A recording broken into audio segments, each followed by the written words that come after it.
We're about What's going on, Washington Commanders Nation? It's your boy Rio Robinson, back with the latest and greatest on the Rambling with Rio YouTube channel, where we ramble about the Washington Commanders, the currently last place in the NFC East Washington Commanders. It's Wednesday. It's 7:45, so you already know what's going on. It's a game preview. It's Dallas week.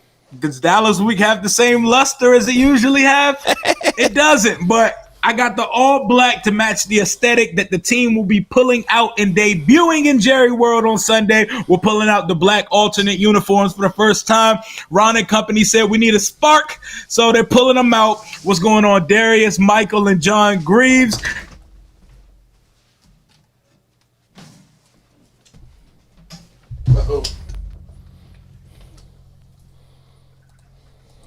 Right here.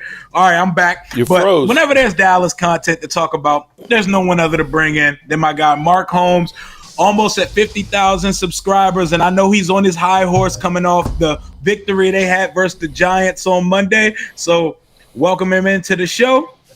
Mark Holmes, Cowboy Jobu. What's going on, big dog? I'm as stupid as a stupid do it. What's up, Rio? Rio, okay, first of all, let me say something here real quick. All right, I had gotten back home from being on the road and stuff and working in my work clothes, and I actually had on this, I ordered these men's shirts. They're men's shirts that make you not look so fat. Okay. And, they came in a pack of different colors. So I was doing painting and all kinds of dirty shit. So I had the burgundy one on. And Rio's like, "You're wearing burgundy for today?" I was like, "Oh, fuck. Let me get rid of that." So shout out to I Love Weed. He sent me a shirt. So I just grabbed this and put it on there. The only thing, now look, if you are a fan of mine and you want to send me something, don't send me an XL. Please send me a 2XL because this is a baby tee. Okay, this is okay. Now it's good because the camera's not showing my belly, so actually right now I look kind of like I look. Hey, look a little diesel. You look like I look a little diesel right now. But you look down here. I look like I'd be on the defensive line. That's what I look like. I look like John Ridgway. But thank you, Rio, for bringing me in on your channel tonight. This brings back memories for me because I grew up in the heyday of when the Washington Redskins were actually a good team in winning Super Bowls. And Hate Week was something special. This time of the week, there would be trash talking back and forth between the players, bulletin board material. I know a lot of you don't understand what bulletin board material means.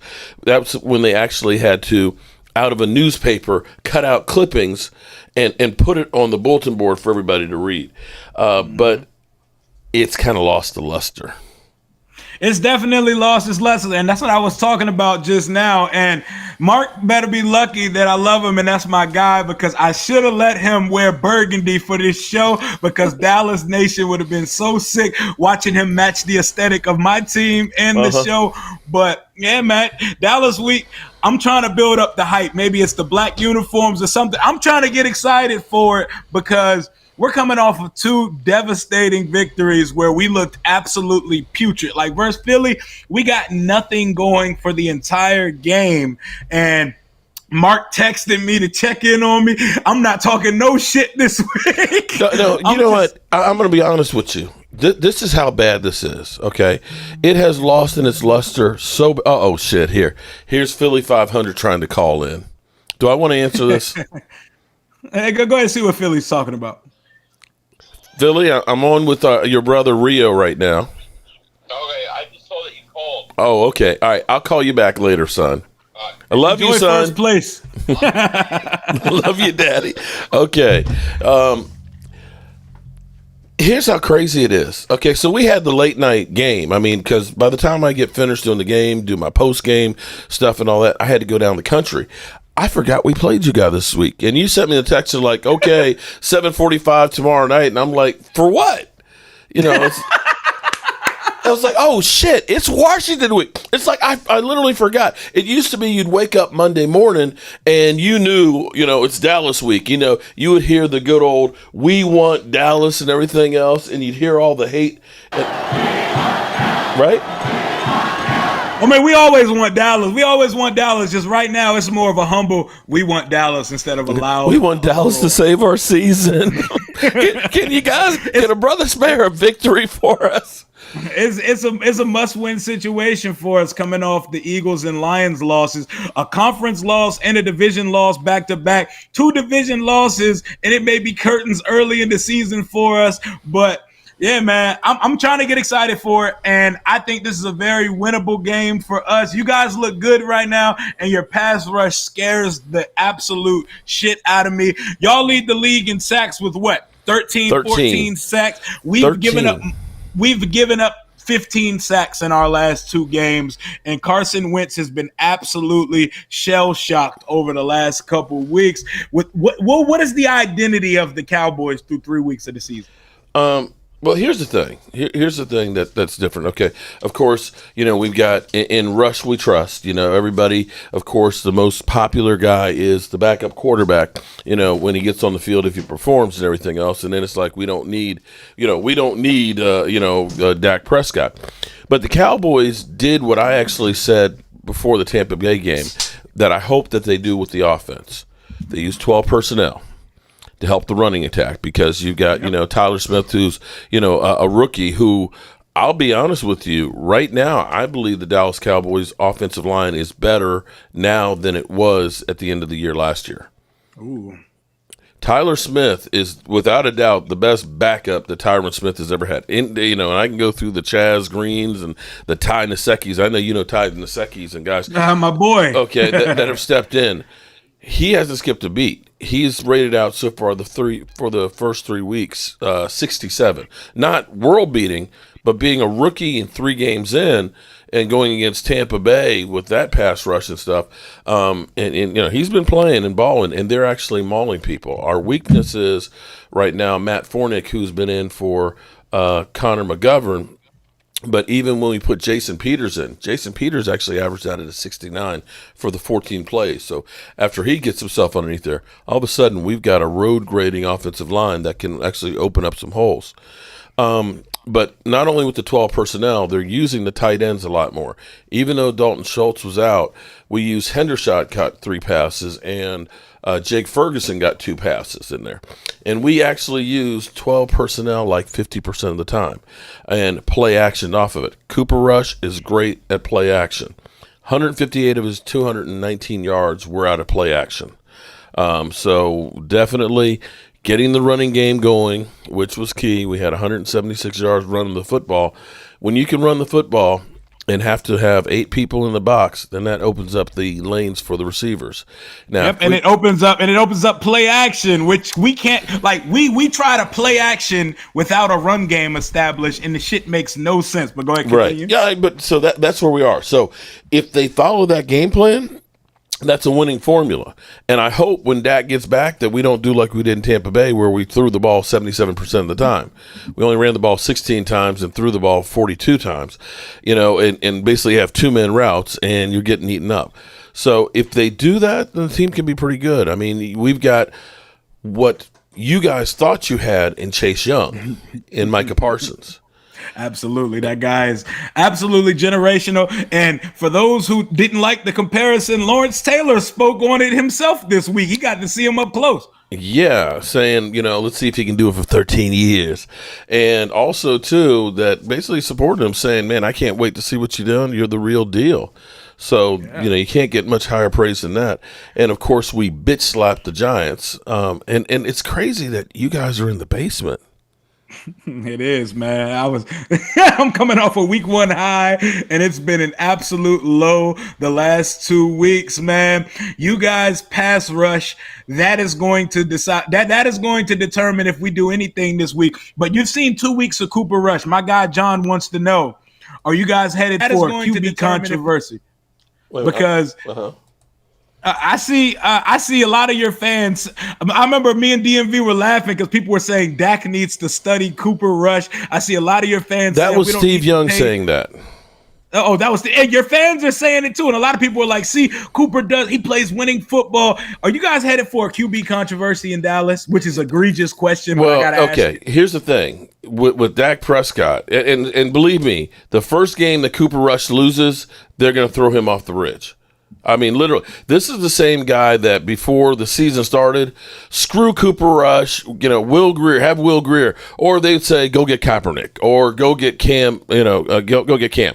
They would want anybody but Dak, okay? I had some people that say we should go get Johnny Manziel. I mean, seriously. Yep. Seriously, we have people that, so it doesn't matter what those guys think because they still say that Dak Prescott, he's just dinking and dunking, or he's just getting garbage time yards and things. And see, people don't seem to understand. Like say in 2020, we're scoring 38 points and losing games because the other team's scoring 42. Mm-hmm. You got a defense right now that's giving up only 17 points a game. Phenomenal. It scares me. It gives me nightmares after seeing what we've done the last couple of weeks, but it's absolutely absurd that you guys are discussing quarterback controversy. See, that's the thing. NFL fans, their favorite player is the backup quarterback. If for some unforeseen reason your quarterback is not a top 5 guy of all time, if the backup has to step in, people will treat them like they're Jesus of Nazareth, and they don't ever want to see the starter again, and it's crazy. Okay, back in the day, I remember them wanting to get rid of Roger Staubach, booing Roger Staubach. Okay, I mean seriously. Okay, Troy Aikman towards the end of his career, same thing. You would think that he deserves a little bit of leeway here and things because he is Troy Aikman. Oh no. Cowboy fans, they're merciless. You can end up being great and have some great plays, and they're ready to kill you if you have one screw up. Oh, that's everybody though. Like, I understand Wentz has had a rough last couple weeks, but our fans are like clamoring to put Heineke in. There's no solution or answer coming in the form of Taylor Heineke. If you think Wentz is struggling, do you want to see a guy who can't push the ball down the field and processes even slower get on the field? Right. Well, here's what I would say or actually ask you, okay, because you guys are paying Carson Wentz, $29 million? Yep, $28 million. You swapped second-round picks, right? So they moved up 5 spaces? Yep, and if he plays 75% of snaps, next year's third turns into a 2. So it does bring up an interesting conundrum. If the season goes under rails and it goes catastrophically bad, at some point, maybe you do got to pull him, so we've given up a third instead of a 2. But we're not there yet in week 4. We're not there yet, but you would think. I don't know because, okay. Now, and truth be told, I mean, he's got 7 TDs and only 3 interceptions. He's got a couple fumbles as well. He always has fumbles and lots of sacks. I would put like 70% of the sacks on him. Like Carson Wentz is an interesting case study as a quarterback because his game athletically and physically, what he can do, it represents a gunslinger, but his psyche and his mental doesn't have the mindset of a gunslinger. A gunslinger in nature, Brett Favre, Eli Manning, Tony Romo, they will throw 5 interceptions and shake that shit off like it's nothing, come back in, light you up, and win the game. Carson Wentz makes mistakes, and he's in his head the entire duration of the rest of the game. That's why it was such an outlier week 1 that he came back and threw back-to-back touchdowns and win the game. He has to be a gunslinger if he's a gunslinger. You cannot get gun shy once you've been sacked a bunch of times or you've made some mistakes, and that's the issue with him so far. But you know what? I hate stupid football. And I'm sitting here. Okay, now here's where your team didn't help him any. At all. Okay, so here it is. The score is 17-0. You get the ball back with just under 3 minutes to go.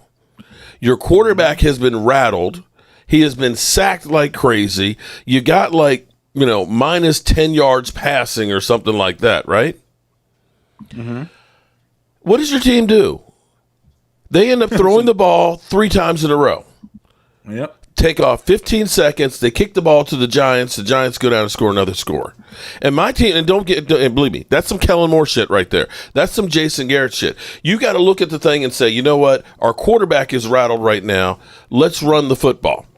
Because if we run the football, we will at least cause them to take a timeout, or we can run off 40 seconds each time. And if they had done that, they could have given the ball back to the Eagles maybe with less than a minute left, and then hopefully they don't score. Because in the end, the Eagles didn't do shit in the second half. They didn't score. They didn't. For the second week in a row versus the Vikings and versus us, they did nothing. But we offered no resistance at all. But see, look, had that happened, had you not given up that touchdown, and again, you could have eaten up the clock and say, let's just be happy we're going in 17 under. It's a different game because you were starting to play and get back into the game. But by that point, you were already down 24. You were getting back into it. So your offensive coordinator, Turner, did not help your quarterback. You got to understand, he was hurting, and your running backs were actually gaining good yardage. Mm-hmm. It's sad. Like, there's no Scott Turner, a guy that I've rode for, Norv's little boy. Scott Turner's game plan the last couple weeks, it hasn't made any sense. We're coming out with play action passes with no run game established. The running game actually starts to do a little bit. We abandon it. We're trying to stretch the field vertically before we get the quick game going. Yeah. And we're doing these long developing pass plays, and Wentz is our tackles are either getting their ass whooped or Wentz is walking into sacks in his pocket. Presence hasn't been there. But in no way, shape, or form do I want to see Heineke. If shit gets bad enough this year, Sam Howell. We have to. If shit gets bad enough this year and we have to see another quarterback play and we have to pull Wentz, it better be Sam Howell. We know what Taylor Heineke is. He's a 30-year-old journeyman, undrafted guy who's a great story and who will be the MVP of any brewery he ever walks in, but he's not anything near a solution at the quarterback position. You put your rookie 5th-round pick in and ride it out with him if you have to make a quarterback change. But we're not there yet. We are not there yet at all. You might be. I tell you what, if you lose to the Cowboys badly, you might be there. If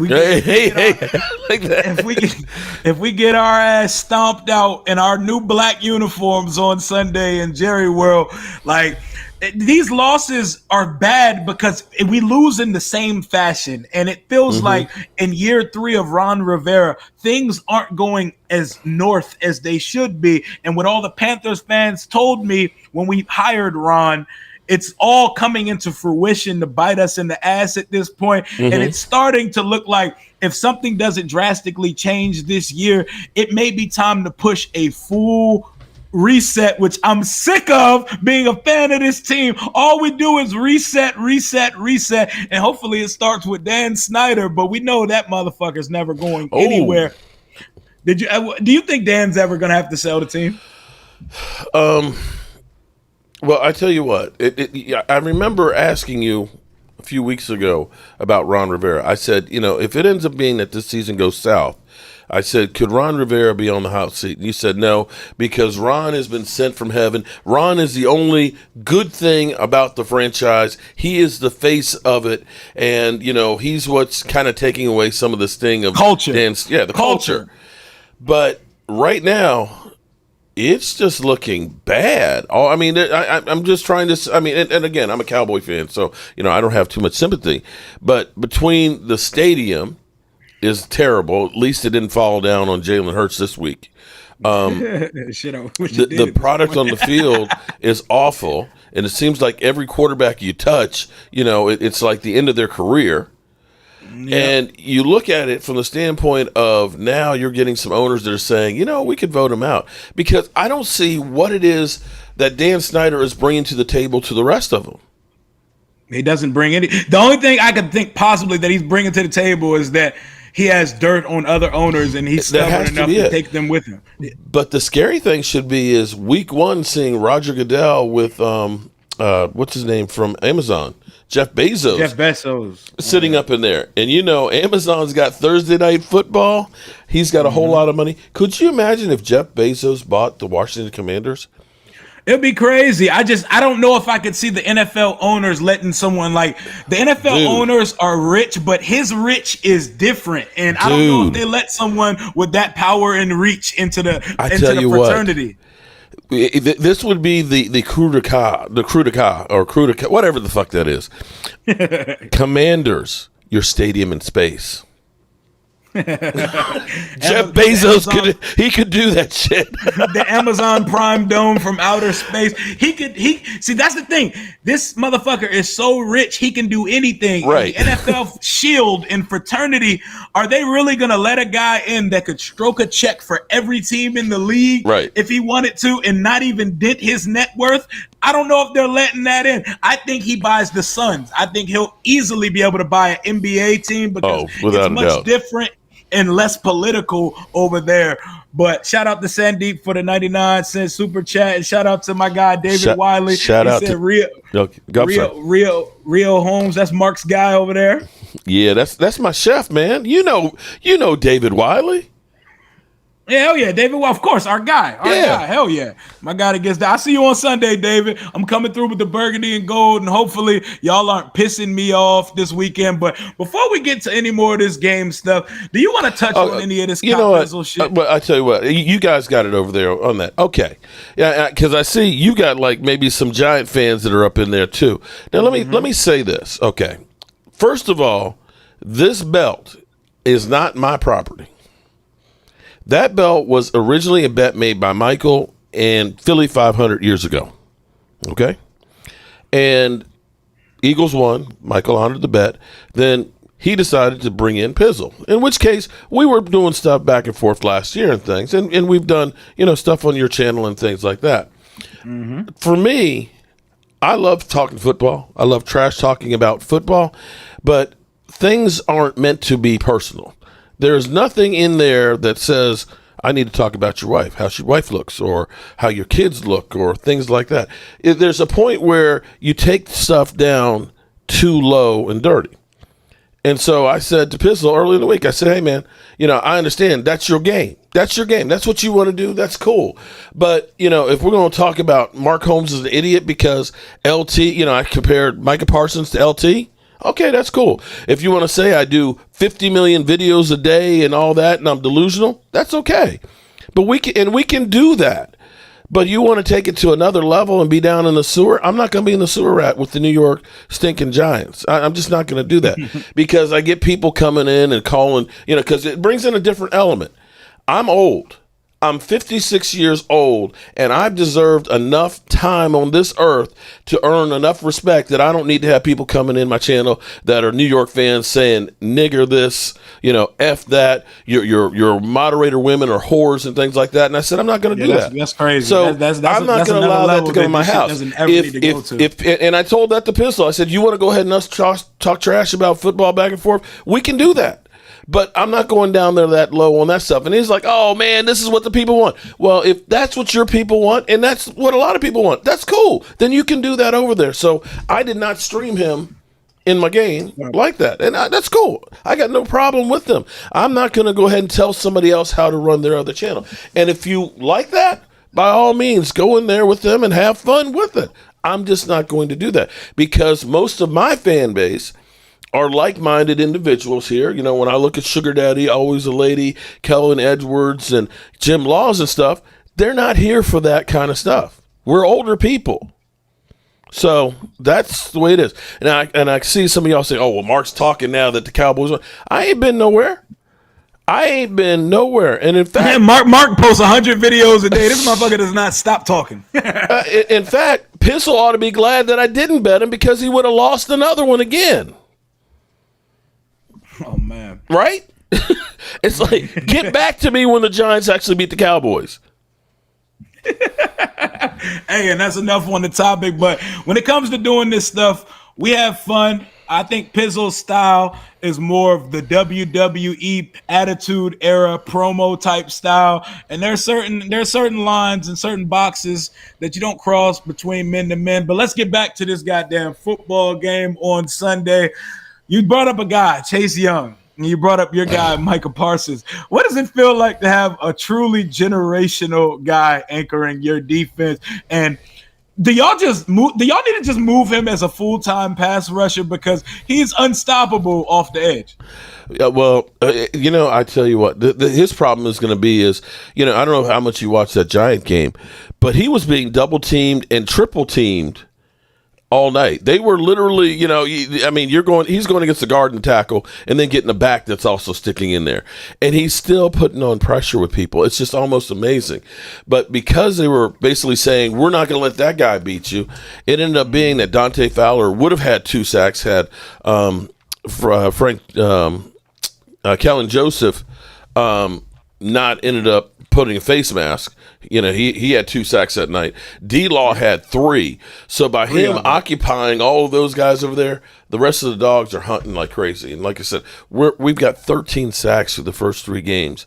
If you were to quantify that, the 4.3 average, that's 73 sacks on a season, which would actually be more than the 85 Bears. Now, I don't know that they can do that, but last year's, I think, was 56 was the most last year. Yeah, I think so, yeah. You start talking about 13 sacks in 3 games, and you got Carson Wentz coming up. Who's been sacked 15 times in the last 2 weeks. He's been sacked more than y'all. The league leading team has sacks in 3 games, which frightens me. So if we don't have a game plan ready to get that quick game and the run game going, it may be a long day in Dallas, but I do like our chances. Let's start going matchup to matchup. Starting with quarterback advantage. Advantage Carson Wentz or advantage Cooper Rush? If they call the plays, where we're doing 12 personnel and running the football, I'll take my team. I think we got a better offensive line, so that will help the quarterback. Okay. I'm still taking my guy. I'm taking my You're guy. Still taking Carson Wentz because at through and through, he's still a starting quarterback, and he's not terrible, man. And yes, Cooper Rush knows the system in Dallas, and y'all have a better offensive line, so y'all can actually protect him. But I think if we actually can somewhat slow down your pass rush and get a run game. Antonio Gibson got to do something this week. At some point, Antonio Gibson has to have a running back game where he goes off. I need a game like Thanksgiving 2020 where he absolutely went crazy in Jerry World. We got to get our run game going, but I'm going advantage Carson Wentz, which goes next to our running back room. It's an easy advantage for you guys, Pollard and Zeke. Who's the better running back in your running back room, or is it just a perfect balance of both that they complement each other perfectly? I'm going to go old school on you again before you were born here. Back in the day when listen, Washington kiddies, come on by the fire here. Let me tell you a tale here about the Washington Redskins. They were a team that was in Washington. They played at RFK Stadium, and they had this bruising back by the name of John Riggins.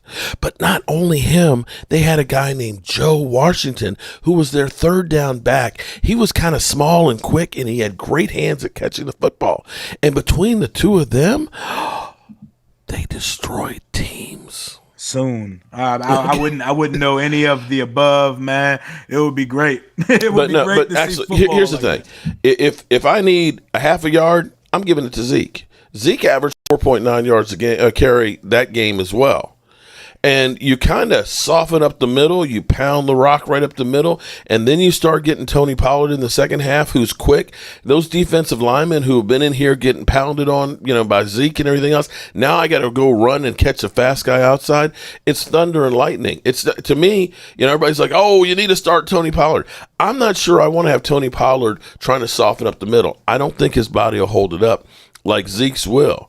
But between the two of them, you've got something special that you can just keep going. If I can get 150 yards a week running the football with the two of those, I don't care who says who's number one. Just give me the ball and run the damn rock.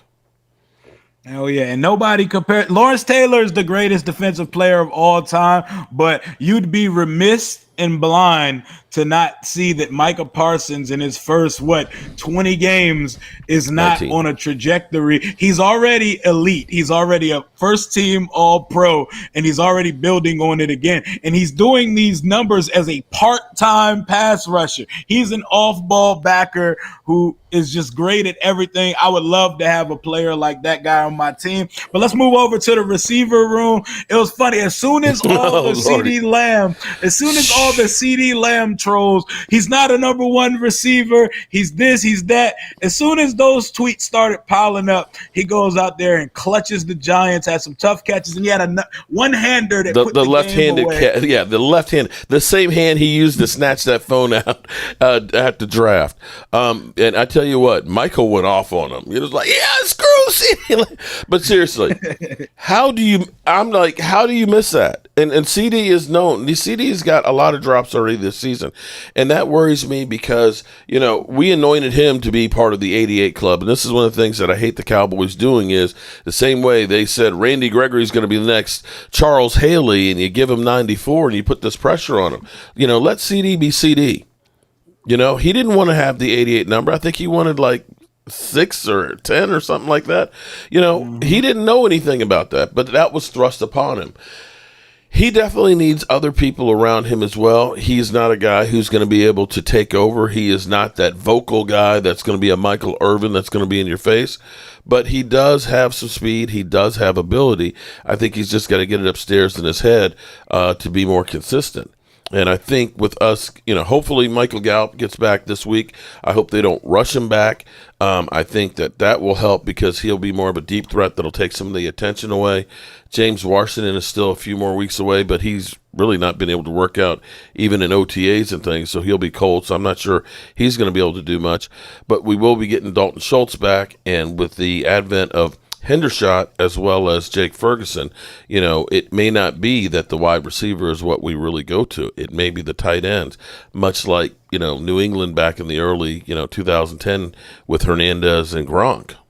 Mm-hmm. And CeeDee Lamb, what are his deficiencies? What are the things he needs to work on to be a true and bona fide number one receiver for you guys?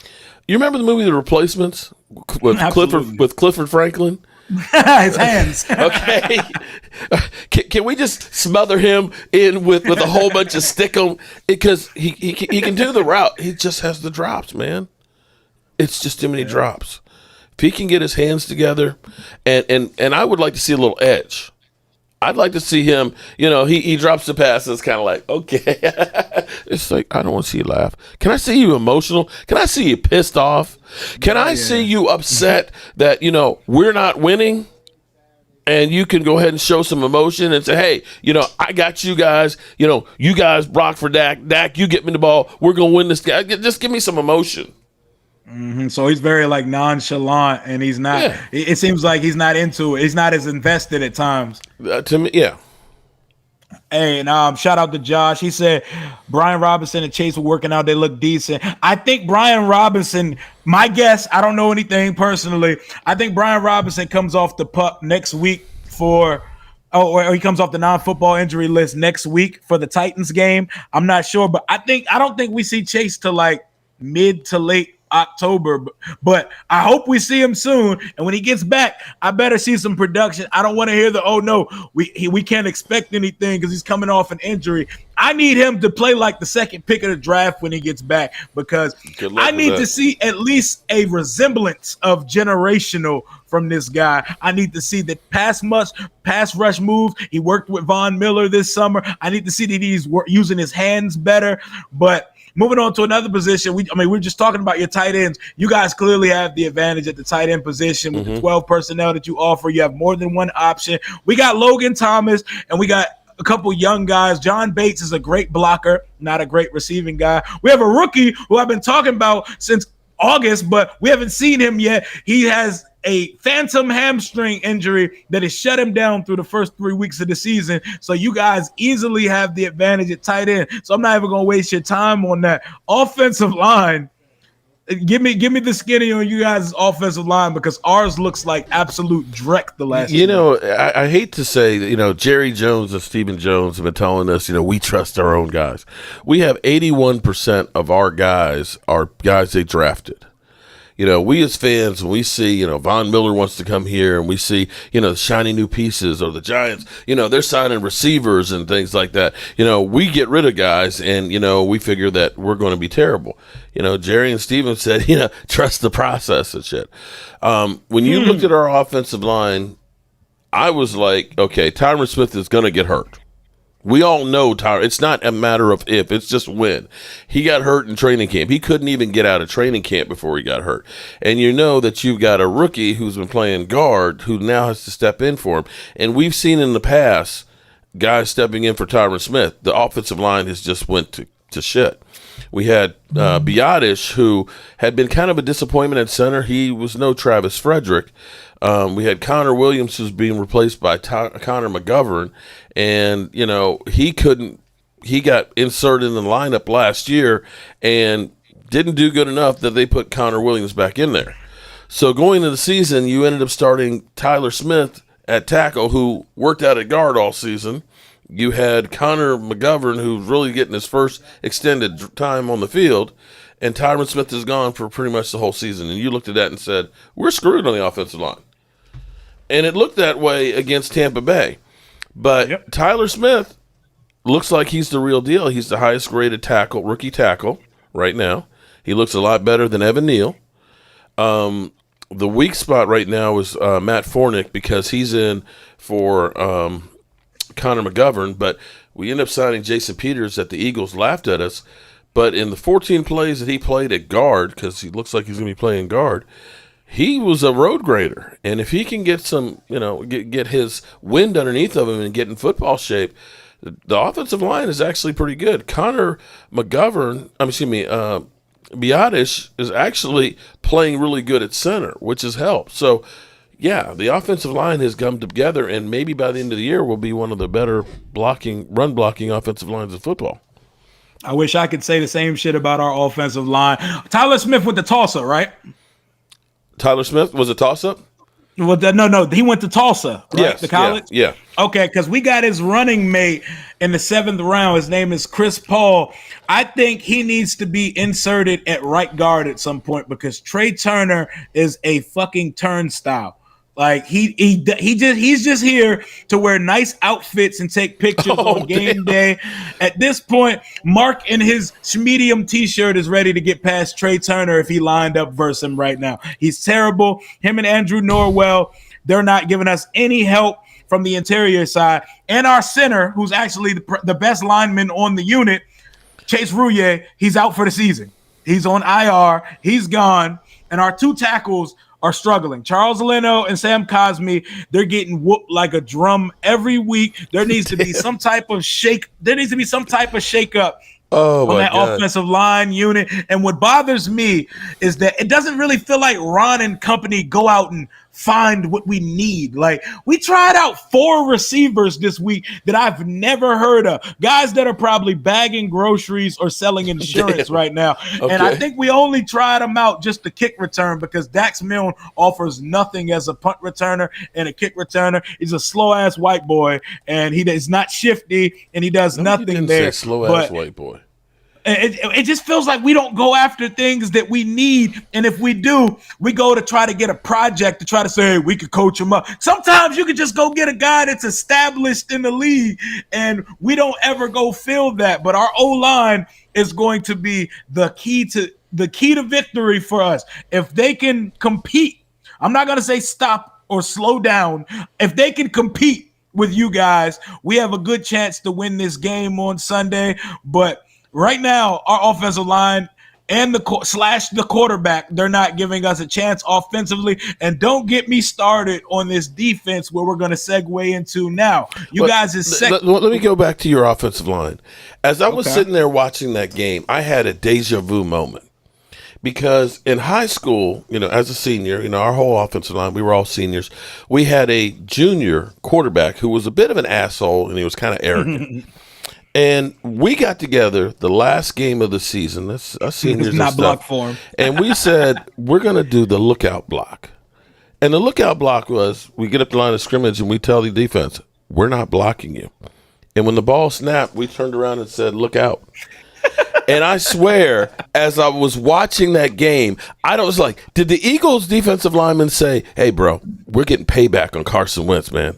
Just make us look. Just let us go in there, and we're gonna clean. We're gonna clean his clock out. And they were just kind of like, look out, because I swear I was like, damn, this is just merciless.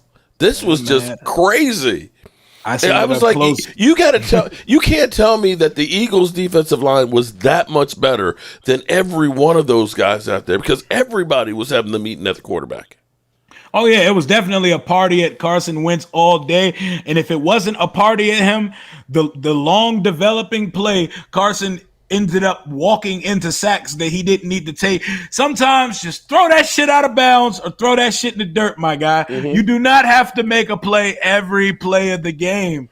But you guys' defense, your front is going crazy right now. How has the secondary been through 3 weeks? Trevon Diggs is still the hardest cornerback in the league to evaluate. He's so close on so many interceptions. But here's the thing. Your secondary doesn't have to be great. Take a look at the Giants teams when they were winning the Super Bowls, right? With that defensive front with Strahan and crew and all that. Do you remember some of the guys that were defensive backs back there? Not really. It was O.C. Umenyiora and Strahan and them going sprays, Justin Tuck. Right. When you have, a defensive front that's getting the quarterback in 2.5 seconds, your secondary does not have to be that good. Yes, it's too early. But we've got Diggs is really good, and as much as Cowboy fans hate Anthony Brown is still really pretty good. He ended up getting 3 interceptions last year, and he is tight on coverage. And it was crazy because he was literally all over, perfect position. The guy gets a catch, and people, he's trash. I'm like, what do you expect him to do? He is literally in the guy's back pocket without getting a flag on him. But our safeties are a lot better than what we've had in a long time, which is actually key. Usually our safeties are kind of like, Xavier Woods, where he literally is just lost in coverage and looking like a lead blocker, when the guys are going downfield. And one of the things about the Cowboys is they are so good at fundamentals. You may get a play. You may get a good pass down the field, but you're not getting yards after the catch. They tackle well, and they come as a gang for you.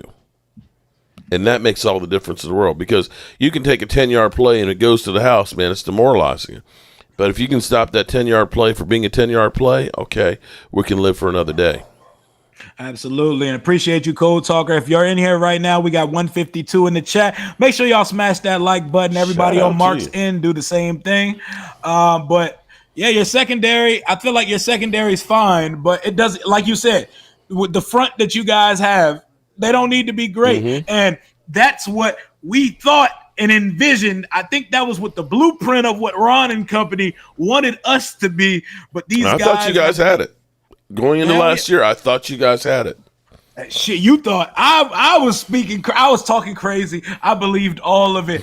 And I want to start with a guy named Montez Sweat. Ooh. Who was also taken in the first round a couple years ago, the 2019 draft. Mm-hmm. That guy has 0 sacks through 3 weeks. And it's not just that he has 0 sacks. He hasn't really sniffed the quarterback. And I know somebody in this chat, they're going to say, oh, but his pressure rate is top 10 in the league. I don't give a shit about that PFF pie graph nerd bullshit. Montez Sweat doesn't get a whiff of quarterbacks. He doesn't get his hand on them.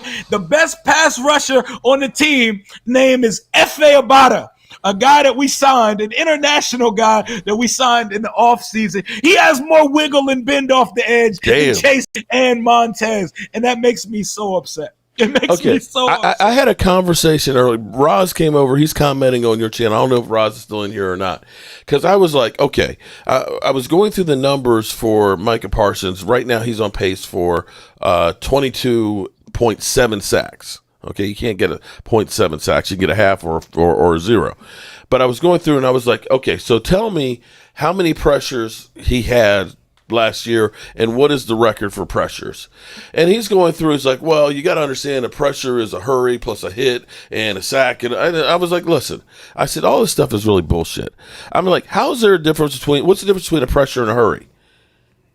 It's stupid, man. Wait a minute. You know what it reminds me of? It's kind of like when you have Little League football and everybody gets a trophy. Yep. Yeah, we know you, Johnny. We know you didn't get a sack, but you got to hurry, son. Here's your trophy. What the fuck is that? Give me a sack. I've been looking at the wide receiver grades, and I see guys with the highest grades that got 0 catches because they won on a few routes. Like, no, that's not the fucking eye test matters. Like, what are we even talking about with all these numbers? Okay, I don't know if it was a joke or meant to be seriously, but Jamin Davis, we've blitzed them the last couple weeks, and he has 3 sacks on the season. 1 behind Micah Parsons, 4. I seen a meme that said Micah Parsons is treated like he's this Greek god when he has 4 sacks, and Jamin Davis has 3. Why isn't he getting the same acclaim as Micah Parsons? If you saw that meme, why isn't my man shit? Our other guy that's got 3. How about D-Law? Okay, we got a bunch of guys that got 3 on our team. Y'all got them to go around. It's if you actually think Jamin Davis and Micah Parsons belong in the same sentence, like my man Stephen A. Smith said, lay off the crack. Lay off the crack pipe, because they're not nothing. Cocaine is a hell of a drug, Rick James.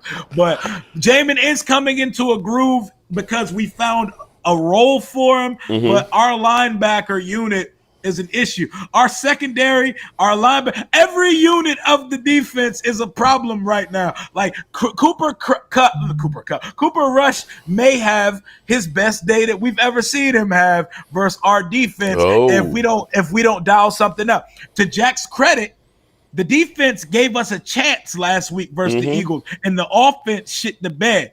But most of what I'm used to is our defense getting their ass beat every week. But what are the key matchups and what are the keys to victory to Dallas versus Washington on Sunday? Basically, Dallas is going to come. I hope they're going to be coming right down your throat, running the football, and then go to play action. I mean, here's what's crazy, because Roz, he's the number guy. I mean, he is Rain Man, and sometimes he drives me crazy with all the numbers, where I literally feel like Bobby Boucher's mother, and it's like the numbers are the devil. Okay, your mind just kind of goes numb. But he put out the stat out there that no Cowboys quarterback has ever started out their career 4-0. So I don't know if that's a good thing for you guys, or if we're going to say that Cooper Rush, with Rush we trust, and the Dak Prescott haters out there that are going to say that Cooper Rush is, Steve Young reincarnated or some shit like that. But again, the best thing for Cooper Rush is play action. And the best way to get play action is by being able to run the ball. If we can establish the run, and it's not sexy. It's not the 3 or 4 wideouts and going down the field, but it's winning football. Yeah, man. Shout out to Baby Boy for the $4.99 super sticker. But yeah, man, the whole it's a very game. The whole game plan is how our offensive line handles Dallas's defensive line. Will Wentz get out of his head and not be afraid to make a mistake and just let that shit fly this week? And if our secondary decides they're going to cover this week, because if we're the slump busters, if you think CeeDee Lamb or any of your receivers have gotten into a funk this year, we are the antidote. We are the elixir. We are the medicine for any ailments that you have on your team. So if they come out playing like they play, we need Will Jackson to play this week. He hasn't done much, but we had a guy last week named Wild Goose out there trying to cover A.J. Brown and Devontae Smith, and you've seen how that goes, and Kendall Fuller has been nothing but barbecue chicken all season. So barbecue chicken. It's rotisserie, just spinning every week. I saw him on 5 posters versus the Eagles last week, and despite all of this negative shit that I'm saying, I think we have a chance to. I'm going to predict us to win this game 21-20 in Jerry World on Sunday because we need it more than you do. And Ron and company, it's going to be it's going to be fucking Armageddon in the DC talk circuit and amongst fans. And that stadium going to be empty as a bitch when we play the Titans next week if we don't win this game. So I'm pounding the table 21-20 Washington somehow.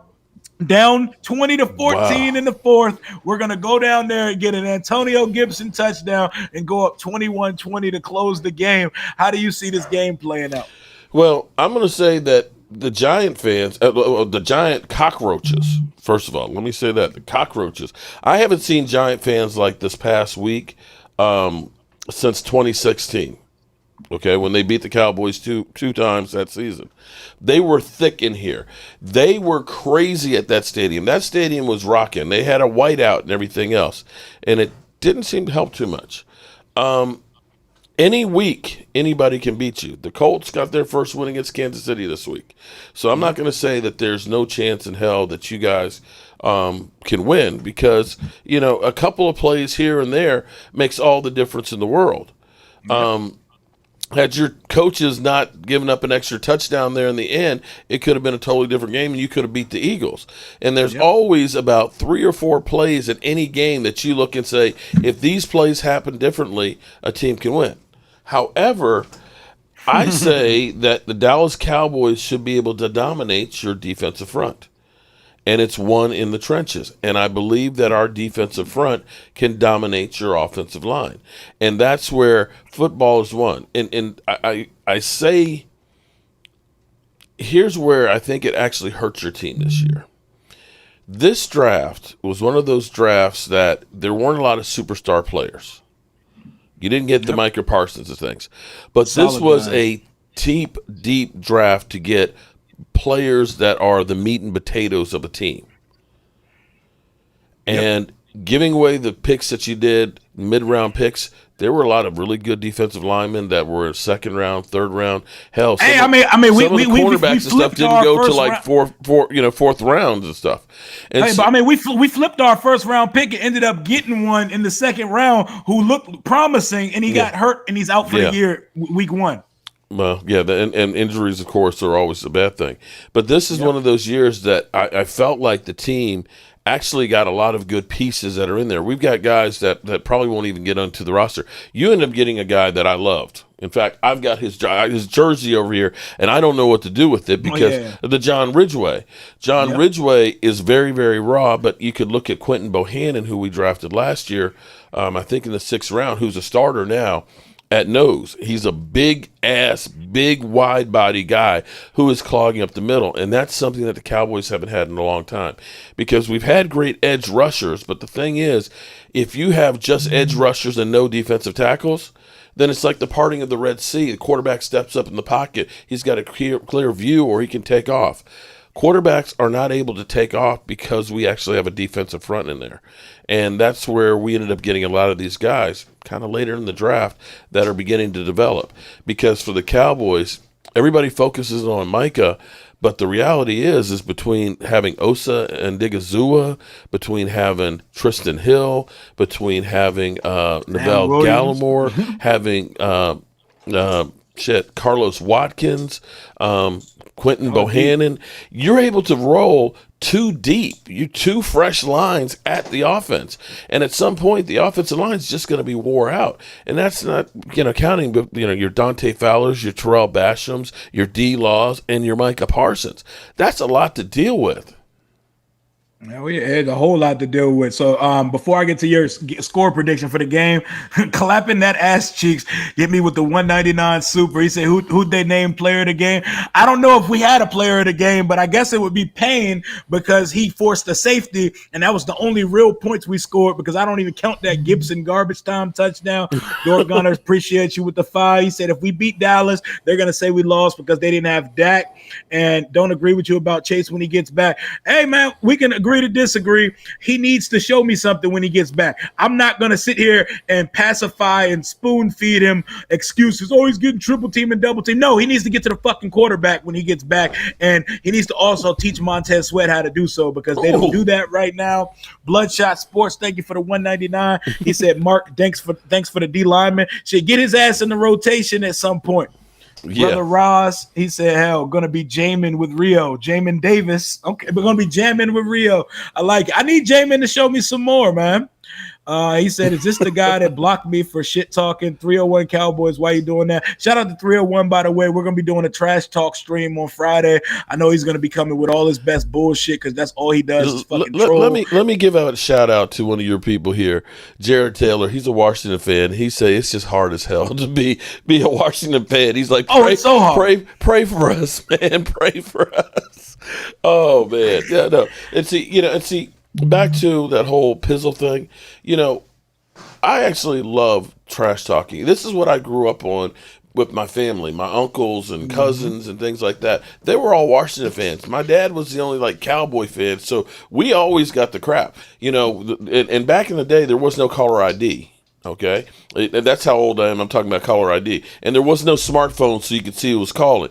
And because you didn't know if it was an emergency call, you had to answer the phone all the time. And if it was Washington beat Dallas, oh my God, the phone rang all the time. Hey, let me speak to your dad. How about those Cowboys? you had the gravelly voice from them cigars and everything, right? And that's what I enjoy. And I love the going back and forth and giving you a hard time. You're going to be here Sunday, right? Oh, I'll be there. I'll definitely be there on Sunday. We're going to have the big 3-foot pulled pork sub for you. Okay. Hey, see, that's the thing with Mark. I can go to his house. First of all, it was miserable watching us lose to the Lions and watching them win and be happy around me and shit on me for hours. But if you go watch a game with Mark, you're going to eat well. You're going to eat well, and you're going to need lots of cardio the following morning. Shit, you may need to do some cardio prep before you go, because he keeps a vicious spread of food. And despite what teams we like, we're friends at the end of the day. We're friends. You can text me, I can text you, I can call you. It should not get as personal as it gets on social media, which becomes like a cesspool at times. We can all talk shit on here about each other's team and still kumbaya, because we're all just crazy, and football makes us crazy. Shout out to Dijon Bell for the $4.99. Battle of Memphis Tigers, who has more yards from scrimmage, Pollard or Antonio Gibson. You know what? I need Gibson to have a good game this week. I'm going to take Gibson because he hasn't had a good game this year. It's time, and a broke clock gets right twice a day. I need Antonio Gibson to do it, but it's probably going to be Pollard if we're keeping it 100, though. Who's going to have more fumbles? Hey, Gibson's problem right now is that he's running not to fumble, and he's tiptoeing and he's being hesitant. But I don't know, man. I'm feeling it. We're bringing out the all-black uniform for the first time, meaning we're coming for war on Sunday. Okay. God damn it. I should have seen this coming. He said it was, in fact, these nuts. Shout out to the super. They get me, him and Luck. They get me every stream, man. Shit. I get so entrenched into the conversation and into this goddamn chat that someone always gets me. They got me just like they did last time. Mm-hmm. And what's your score prediction for the game Sunday, Mark? 28-13. 28-13, 15 points. Oh, man, it's going to be a fucking week for us in D.C. There's all the fire Ron Del Rio, bench Carson Wentz for Howell, because it should be Howell, not Heineke, if he ever does get pulled. For the first time, I actually saw it's time to start having a coaching search for you guys. I actually saw that article today, and I was like, uh-oh, the knives are out now. You better go all in for motherfucking Sean Payton or somebody before y'all do. But no, I'm not going to Texas for the game. I'll be at Mark's house on Sunday watching the game with him, hopefully watching a Washington victory. Washington fan, we need therapy every week because it is a roller coaster on Washington Twitter, social media, and YouTube. After these games, I come home and scream at my computer for 30 minutes at a time. But let's talk about the team at the top of the division. What do you see from the Philadelphia Eagles, and did they put any fear into your heart after starting 3-0? Are they the best team in the league right now? You know what's funny? The Cowboys start out 3-0, and they say, "Oh, well, they ain't played nobody," right? Mm-hmm. During the game, I had Eagle trolls in here.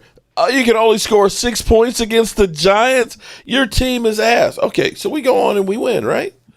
Oh, it's only the Giants. I'm like, you mean the Giant team that you lost to last year? That Giant team? And I'm not saying that the Eagles aren't a better team. They are a better team. I have to say they are a better team. But the fact that you got 9 sacks and 2 takeaways and you didn't score any points the second half, and you let the Lions come back the way they did, that they, I know their butts were getting tight at the end of that game. Okay? When you go out and you beat I forgot, you don't play any big games this year, do you? Oh, that's right. But, I'm hoping, I'm happy that, they got Hurts for MVP and the Eagles are the number 1 ranked team. Let me see when you guys have some adversity. And the other thing is, when was the last time you've seen a team go wire to wire without Tom Brady being the number 1 team? This is true. And with Philly, we're going to really see what they're made of this week, because it appears that the Jacksonville Jaguars are much improved, and Doug Peterson knows the Philadelphia Eagles. That's going to be a good game this week, because I'm at the point where I'm like, how the hell did we beat them week 1? Because they've looked like a well-oiled machine the last 2 weeks. They looked great last week. They look really good. Trevor's hitting his groove. We knew Doug Peterson was going to get him going. But, yeah, man, I like our chances. What do you think of the Giants after seeing y'all play them on Monday? Was their 2-0 start anything notable or anything the NFC East needs to be concerned about going forward? I tell you what. Now, see, when I did my game ball after the game, I actually gave a game ball to Daniel Jones, because Daniel Jones did not fumble the ball with all of the hits that he was taking. There were some ridiculous, like 26, 28 pressures on the guy. Okay, and back to the participation trophy. But he was beat to hell, and he still kept coming back. He ended up having some good runs and stuff in there. I was like, he was one of the few bright spots that they had, period. They put Galladay in there, who's been crying like a little biatch about, not being able to play, and he gets out there and he drops a pass. It's like, dude, you don't say nothing. Just don't say. And in fact, I was thinking that maybe he dropped that one intentionally because it's like, I want to be traded. I don't know. Yeah. That shit was it looked blatant as hell. He had the ball here and just goes, I was like, wait a minute. Hell yeah, man! That shit is crazy, man. Kenny Galladay don't even look like he want to play football. He just out there not for them. Yeah, he's out there for a check and vibe. Shout out my man Paulie. He said y'all overconfidence. Gonna get y'all beat on Sunday. Hey man, I think we have a good shot, Paulie. And F you, Paulie, by the way. That's how we say hello over here. That's my guy. Shout out to the First String podcast. But yeah, man, I'll be at. Chuck Smith asked me, if we lose on Sunday, do I have to eat the blue chip? Do you happen to have the blue chips available? Oh shit, man! I've got like 6 of those bad boys here, man. I've stocked I will eat the blue chip on stream if Dallas beats us Sunday. How about that? Okay. Have you ever done one of those chip challenges before?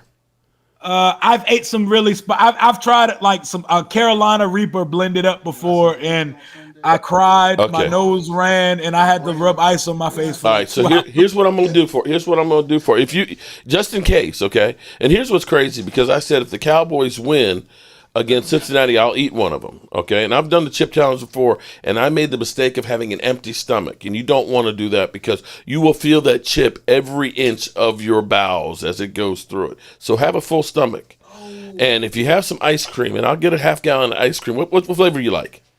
Hey, I like strawberry. Okay, I'm gonna get a half-gallon of strawberry. DMV said he'll eat the chip too if he wants. Oh yeah, that's right. DMV has. That's right. If the Cowboys win, he already said that if the Cowboys beat the Giants in Washington, he will eat one. So it could be 2 of you mother humpers that have to eat that chip here. So this could be. This could be epic. And it's nice that all of our games are at 1:00. But yeah, I've got plenty of them, and I can get more. I can get plenty more. Hey, all for the sake of content and for putting confidence in my team. I will eat the chip on stream with DMV if we lose this game to Dallas on Sunday. You've heard it here. I'm not going to back down from it. I love spicy food.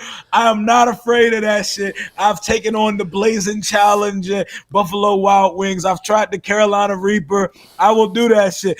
I can't tell y'all how I'm going to react to it, but let's hope Washington gets this dub because I'm not trying to eat that shit. Okay, well, here's what I can say. It could be doubled up. Oh, my goodness. Mark Hutton, shout out. Pollard will be here next year. Yeah, I'll have the chips ready. I'll get the strawberry ice cream just in case, and I'll have some milk for you. So I'm hoping that we kick that ass now. Burgundy and gold. Sure, man. Come on by, man. Come on by. Yeah, appreciate the super, man. Mark is a great dude, man. He may like a stupid ass, overrated team, but Mark is a great guy. His family's great. It's always good camaraderie and vibes over at Mark's house. Will you be coming week 18 when we come down, y'all come down to Washington? Oh, I've already talked to your buddy because I've actually got up to 100 tickets reserved in the same section. So we'll be tailgating, okay? It's going to be the last game of the season. I don't know if it's going to be, for anything for either of us, but I got the patio heaters. I'll have the barbecue and everything else, and we're going to be out there and having fun. Hell yeah. We're wearing, and David said they're wearing funeral black jerseys. Yeah, y'all funeral, because if we wear black to our own funeral, that would be the most demoralizing thing ever. Like, this is where we're at after 3 weeks. The black uniforms, there was already 2 set dates because you can only wear alternates twice in a year. Mm-hmm. We're having a blackout game when Kirk Cousins comes to town on November 6th, and we were going to wear them versus the Falcons later in the season as well. They said, fuck that. We need a spark. We need the fans back in it. We're pulling the black out right now because we mean business in Dallas this week. It's going to look terrible. It kind of feels like when we brought the benches to the stadium last year. And got 56 put on our heads on Sunday Night Football. Someone brought that up in the chat. I'm still triggered by that one. Shout out to Big Money Sonny with the $5 super. He said, when the Redskins beat you in the past, who do you think would be the first person that called you on the landline? Oh, shit. It was like, usually my dad, actually, because he'd be like, damn, we lost. What happened? Because we're talking during the game and stuff. But probably my buddy Jim Bloom. Because if you actually come to my house, okay, and one thing, I just got a notification that Coolio just died. Coolio, 59. I'm losing all the rappers that are my age, man. This shit's getting scary. Shit, Coolio died. Rest in paradise, yeah, Mike. Definitely. Rest in peace, man. Holy shit. If you come to my man cave, I've got seat cushions behind me, Super Bowl seat cushions. In the bottom corner there, you'll see a Dallas Cowboy one. Behind that, you will see a Washington one. And there's a reason why the Washington one's behind it is because Washington has lost. And I have a standing bet with a guy who's no longer alive, my friend Jim Bloom. And we had a standing bet that whoever wins, their seat cushion gets to be out. And there's nothing worse than losing to Washington at the end of the season, because then I got to look at that all off season.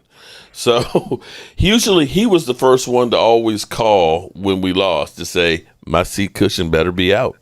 Hey, it turns out he was trolling you. He hit you with the D's big old nuts, Mark. Oh, is that what it was? Okay. That's what it was. And MPC, you must not know shit about hip hop if you don't know who Coolio is. You never heard of Gangsta's Paradise, my boy? Yeah, there we go. I'm about to say, man, that's like one of the top 5 GOAT most recognizable hip hop songs of all time. But I think that's enough for Mark. Mark's an old man. He looks like he needs some rest. I think we're going to let him go on that one, man. Any closing statements you'd like to make before I come over Sunday and we watch our teams go at it? That pulled pork will be slow cooked for 20 hours. Woo! 20 hours, man. I won't be going to bed Friday night into Saturday. I'll tell you that much. Oh, man. The hardest working man on YouTube Sundays. His setup, there's nothing like it. Thank you for coming on the show, Mark. No problem, man. As always, man. All right. Well, I look forward to seeing you on Sunday, son. Absolutely, man. I'll be there. I'll be there in my all black dress for Dallas's funeral. Hopefully I don't got to eat that goddamn chip on stream, man. I'll have them ready. Okay. We're going to call this the chip game. The chip game. The Dallas The Washington blue chip game. All right, buddy. Peace All right, out. man. All right, I'll see you on Sunday, Mark. Okay, good people. That is the end of our time with my son Rio. You heard him. If Washington loses, he will eat a blue chip. And I forgot that my man DMV said if the Cowboys win, he'll eat a blue chip. So it could be 2 blue chips going down for real. That could get crazy.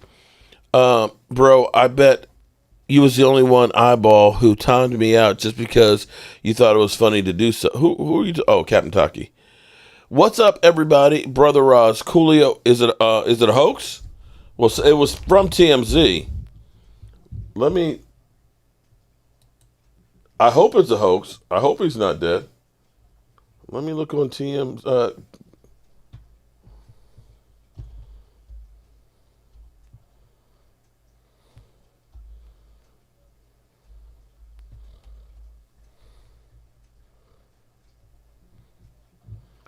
I got Coolio 10 minutes ago. Coolio died Wednesday in Los Angeles. TMZ is earned at 59. That's what TMZ Coolio's. Yeah. Unless TMZ is putting up a hoax on that one, I don't think they would do that one. I mean, I know they put up some bullshit, but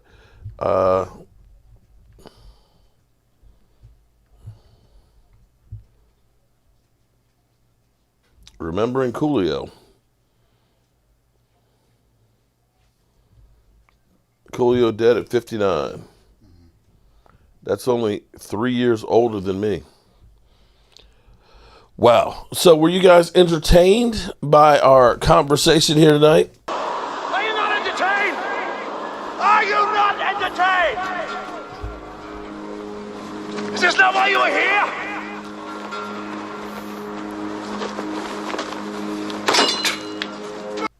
Manager said they found Coolio in the bathroom on the floor.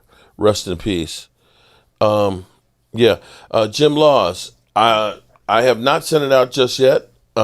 It's sitting right here. I'll get Michael to box it up so we can get it out tomorrow. How about that? You see no other reports? Well, I'm just seeing ones on TMZ, so maybe it's wrong.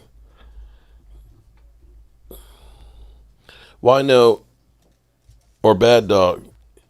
Entertainer. Who's Entertainer? I don't know who that is. I'm sorry. I was entertained. What happened to Mike's pants? It's a stain on them. He did not pee his pants. Okay, forget it. This is for Jim Laws. If you look in my emails, my email has Jim Law on it, and it's on there. Yes, Captain, they were all aware of it. So that's all we got for you guys. I hope everybody had a good time with my son Rio, and we'll see what happens this week, and we'll be catching you guys later.